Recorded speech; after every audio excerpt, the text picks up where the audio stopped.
Please rise for the presentation of colors.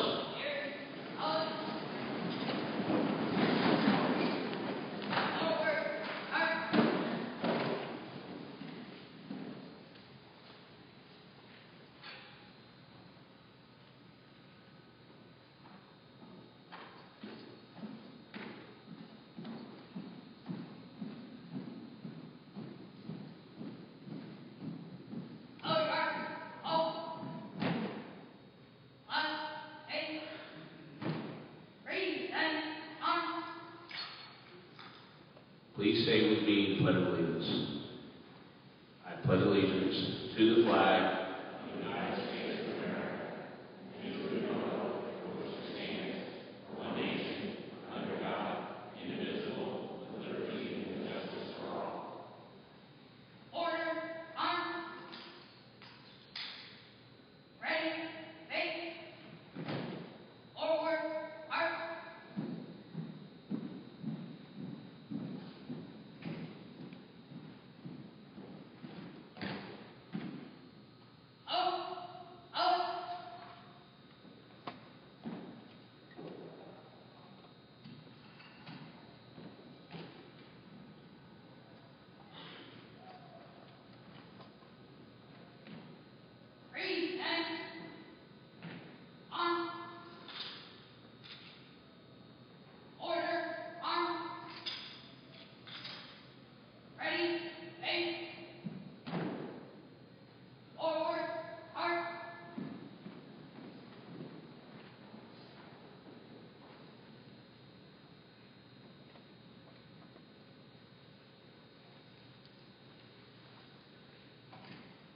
Be seated. Okay, yes, I'm going to go ahead and start off, but those of you who have a student, you know that I don't talk very much. That was a joke. Julianne, I'm not laughing. By the way, if you don't know who I am, I'm George Garner, otherwise known as Mr. D. I'm in the Social Studies Department, teach law studies, American wars of the 20th century, and history of the Vietnam War. I also teach Psych 1 and court procedures. I'm out in the 400 wing because that's where they stick the teachers that apparently are a little uncontrollable, I guess, and burden the federal representative. If you want to know more, if you don't know who I am, ask your fellow students or come out and see me in room 401. But I'm going to start off by introducing myself, and then I'm going to hand this over to our guest speakers today, and I am going to do little to no talking other than what you see and hear right now. We have very limited time. And I want to give our honored guests as much time as possible to present to you and to give to you the importance of why we're here today. Let me say one more time, because I already see in my peripheral that there's an individual on a cell phone in here, and I would like you to make sure the electronic devices are away and off. Okay. First of all, this day is mainly for the importance of what next Tuesday is. It is something that's near and dear to my heart. Those of you that are my students, I'm your teacher. You know how important it is to me. I do not have a script. This is something that comes from the heart. I'm a former Marine, 3rd Battalion, 6th Marine Regiment. I served in the First Gulf War, and I would not be who I am today for my father and mother, of course. My father, you'll hear from today, was a Vietnam veteran. If it weren't for that war, I would not be here. But I would not be who I am as a teacher, who I am as a person, if it weren't for the veterans that came before me. That's how important it is to me today. I do also want to, before I forget, I want to thank our junior ROTC and Colonel Wayne for offering his students to do color guard today, presentation of colors. That is something that's very important to me, and I also appreciate the fact that you all are willing to stand and say the pledge. It's your right not to, but before you decide not to, please think about those that can't stand, because they defended your right to have that right. So, without further ado, I'd like to introduce our first speaker, and he is going to give you his perspective from his experience as a veteran, the importance of Veterans Day. Our first speaker today, I would affectionately call him Todd, okay? And he will explain that probably briefly to you. So, no more speaking from me for now, okay? Thank you for your undivided attention.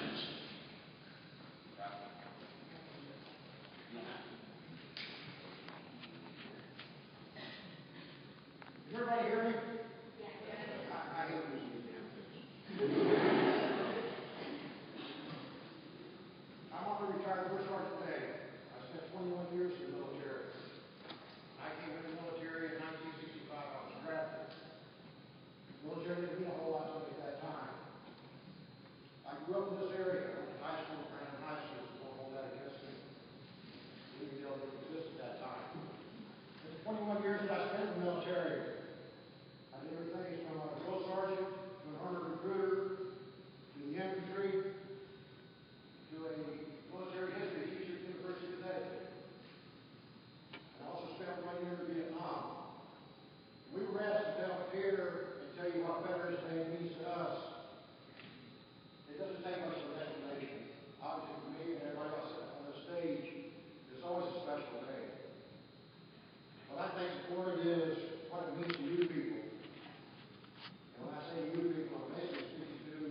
words to recognize and honor a vet.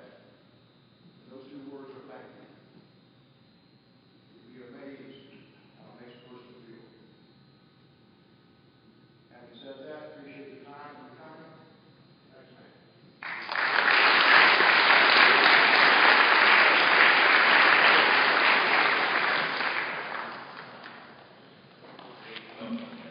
Good morning.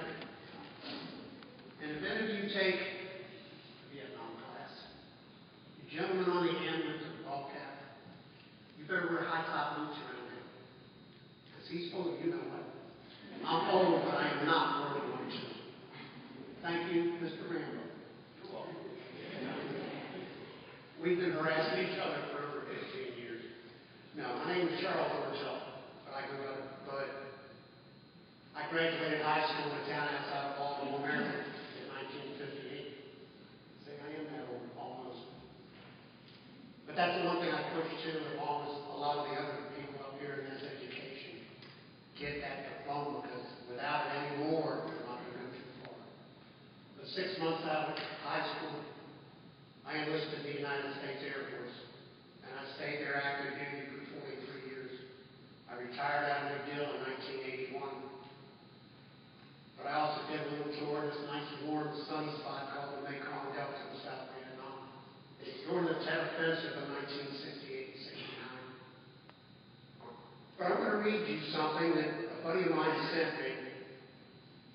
The author is unknown, but the title of it is, He's a Veteran. It says, he's a man who looks the world in the eye. He's a man who feels extra heart tug when the flag goes by him. He's a man who steps a little faster when he hears the beat of a military band. He comes in all assorted sizes and shapes. He's a big man, he's a small man. He's a short man, a tall man. He is the doughboy of World War I, the GI of World War II. He's a man who's seen Korean skies, fought the cold, silent battle of uneasy Berlin, and braved the booby traps and ambushes of Ai Drang Valley in Vietnam. He's a sailor, soldier, marine. He's a flyer, sea, coast guard. He's artillery, infantry, medic, aviation mechanics, armor, and ordnance. He has the quiet dignity of a man who knows the pride of freedom. He has the clear eyes of a man who respects himself. He is courage, living on Main Street. He is patriotism, mowing the lawn on Saturday afternoon. He's a good citizenship with a smile on his face. He is Republican, Democrat, Independent. He's a mechanic, farmer, banker. He's Catholic, Protestant, Jew. He is rich and poor and in between. He's a man who loves peace because he knows the price tag of war. He's a member of history's most exclusive fraternity. He knows that war is 90% boredom and 10% sheer terror. He's been there. He likes the majesty of America's mountains, the tranquility of America's valleys.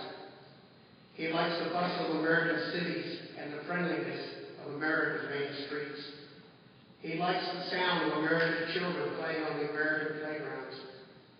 He is proud of his American past, alert to his American present, confident of his American future.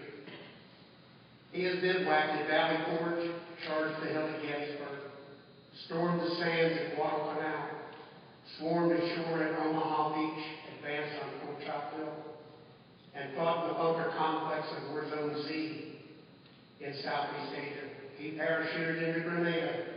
He stood watch in Beirut. He fought the streets of Panama and served in the Middle East in support of Operation Desert Shield.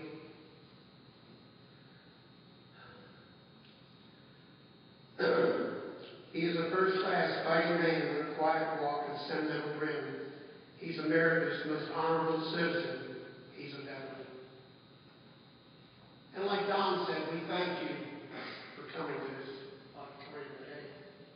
I am also one of the guest speakers for Mr. Garner's Vietnam class.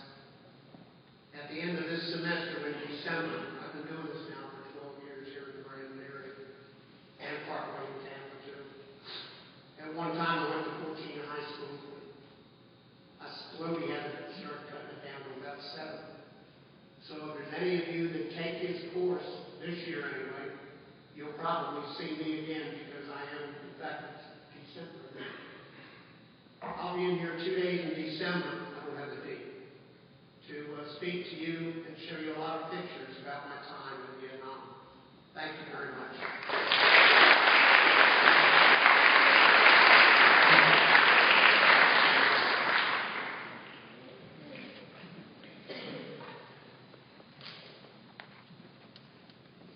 Good morning, everybody.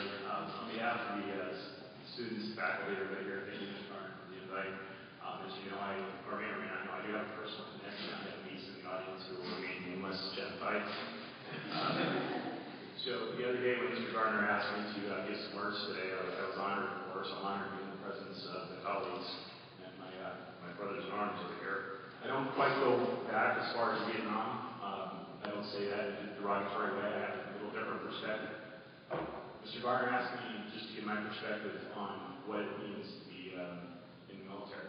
My background, Tampa guy, Jesuit high school on the other side of town, University of South Florida right here in Tampa, across the state, Embry-Riddle University for a master's in aeronautical science, and then out to the Naval War College for a master's in strategic intent. So, spent a lot of my time in school. About 50 years old, I flew KC-135s in the Air Force for about 14 years. I did the Desert Storm, Desert Shield era. I did not really do the most current war. But as we got to what it meant to me, first of all, does anybody know what the term veteran means? Nobody knows what it means? It just basically means that you've done it before. It means you have experience in it. There's football veterans, there's baseball veterans, there's military veterans. The term actually comes from a Latin word called vetus, V-E-T-U-S. You know what that means? Old. No comments from these guys. So as I prepared some thoughts for this morning, I thought, well, this is a new name, as for Mr. Garner. Well, to me, it was a pact. And when I say a pact, P-A-C-T, just a formal agreement. It was a personal formal agreement that I made between myself and the government, the U.S. government, our country. So when I broke it out, because I'm a military officer, these guys are going to go, great, this guy's going to start talking and be here for the next half an hour, which I'd be happy to do if we have more time. The P in PACT, for me, professionalism, patriotic, pride, proud to serve with these guys. A, accountability, not only for my own actions, but the actions of people that worked for me, around me, with me. Association. I've never met these four gentlemen, five gentlemen up here today. I now have an association with them that I'm very proud of. Accomplishment. I talked about some of my accomplishments, but it wasn't about me. It's about the accomplishment of our nation. That's what it's all about. C. Combat. These guys may or may not have seen combat. I have about 150 flying hours in combat. Again, it's not about me. The combat is a camaraderie that you generate. Another C word, we'll get there in a minute. And finally, like I said, moving to the sea, or through the seas, proud to serve my country. It's a commitment that most people don't really understand. These guys up here understand it. We moved to training, T. They provided me the training background to be successful in life, as the sergeant major, or the first sergeant mentioned. If it wasn't for my military career, I would not be where I am today. I currently work for the National Geospatial Intelligence Agency, which is a fancy word for saying we're the satellite spy people. I support U.S. Special Operations Command out of MacDill Air Force Base. Great job. Great job. Would not be there today if it wasn't for my military background. And then finally, for T, the trust. The trust you develop with your comrades, with the people in the audience, with these gentlemen up here. It's a calling. It's not a profession. Some of you, maybe most of you, have jobs. I'm not sure how many people would raise their right hand at Starbucks or Publix or wherever it might be and say, okay, tonight I'm willing to die for whatever that cause is. These guys up here, they're willing to die. It's the ultimate sacrifice. That's what the pact with the government comes at that price. Hopefully you never get there. I was amazed. I'll just tell a quick story and I'm done. I had an opportunity to go to the Arizona Memorial out in Hawaii. Pearl Harbor Day is coming up. Somewhere in the vicinity of about 1,200 U.S. sailors were killed on the Arizona. About 2,400 killed in Pearl Harbor, give or take. What I was amazed at was a gentleman I talked to who was going to be interred or buried in the Arizona. I was amazed that some 60, 70, 80 years later, because he wasn't dead yet, he had gone on to live the life, but his desire was to be interred with his shipmates. I was like, wow, this guy's had a life, he could be buried next to his wife, his kids. He's elected to be interred inside the Arizona. It hit me. That's pact. That's commitment. And that's what being better itself. Thank you.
When this occurred. Well, if they were in their 20s at the time, that means they're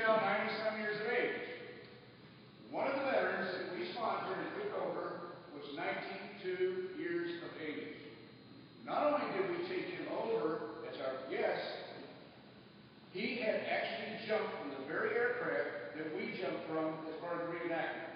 7 years later, this gentleman actually flew in that plane. He did not jump, of course, but he got the recognition for having jumped from that very plane. Now, here's what I found to be so touching. After all the ceremonies, there was a meet and greet kind of session where you could come up and say hello to this gentleman. The little French kids, 6 years of age, who know their history, know their military history a whole lot better than all of you put together here, I assure you. They can tell you what units came in, what countries they represented, whether it was the British, the Poles, the Free French, whatever. These little kids are educated because they feel that they owe the U.S. a debt because they were able to go and liberate after being under Nazi suppression for a number of years. Little kids would walk up, they'd hand them a bouquet of flowers, and most of the time they'd salute with the wrong hand, but that's okay. They were recognizing this gentleman for what he was. They treated him like a rock star. And even confided in me later, I got to feel like a teenager again. Well, he was 20 years old the day he jumped and survived as a radio operator, and he went on to make several jumps after that. So he went through the war years, came home unscathed, and go back 7 years later. But he did have a uniform on. They put him in a uniform, and he looked sharp. But it was the respect that that uniform demanded, which I thought was very impressive. How many in the group here do we have with military families? Active duty. Good show of hands. You're located here close to McDill Air Force Base. We're so located. You have all the various branches situated out here: the Marines, Navy, Army, Air Force, Coast Guard,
woman is only good for two things in this world. Only two things. You can put it in a frame, and you can hang it over a hole in the wall and cover up that hole in the wall. That's number one. Number two, it's going to get you into college. You got to go to college if you want to be somebody. You got to have a college education. All right, you guys agree with that? Military. Now, I got a nephew that went in the Air Force to get his GI Bill so he could go to college. He retired out of the Air Force 30 years later, E9. He got more education in the Air Force than he would have gotten in college. Now, he's 48 years old, and he's got the world. He's got his drawing 80% of his pay. He's got all his medical for him and his wife. He's got money. He's bored. He's working. He's the manager of a Walmart